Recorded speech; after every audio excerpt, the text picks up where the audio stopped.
అందరికీ నమస్కారం. ఈ రోజున ఆంధ్రప్రదేశ్ గ్రంథాలయ పరిషత్ కార్యాలయాన్ని తాడేపల్లిలో మహేంద్ర ఎన్క్లేవ్లో ఎన్ఆర్ఐ బ్లాక్లో 401లో ప్రారంభించడం జరిగింది. ఈ కార్యక్రమానికి 13 జిల్లాల చైర్మన్లు ఈ కార్యక్రమానికి వచ్చినందుకు నేను ప్రతి ఒక్కరికి కూడా హృదయపూర్వకంగా చంద్రబాబు నాయుడు గారు, పవన్ కళ్యాణ్ గారు, లోకేష్ గారి తరఫున మా వాళ్ళకి హృదయపూర్వకంగా నేను ధన్యవాదాలు తెలియజేస్తూ ఉన్నాను. మేమందరం ఒక టీమ్గా గ్రంథాలయాల్ని గత ప్రభుత్వం పూర్తిగా నిర్వీర్యం చేసింది.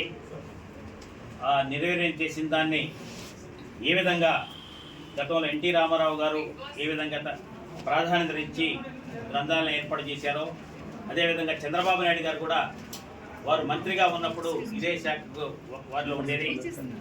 అదేవిధంగా ఇప్పుడు నారా లోకేష్ గారు వారి సారథ్యంలో గ్రంథాలయాల్ని బాగా అభివృద్ధి చేయాలని చెప్పేసి మంగళగిరిలో ఏదైతే టెక్నాలజీ తోటి కూడినటువంటి గ్రంథాలయాన్ని ప్రారంభించారు.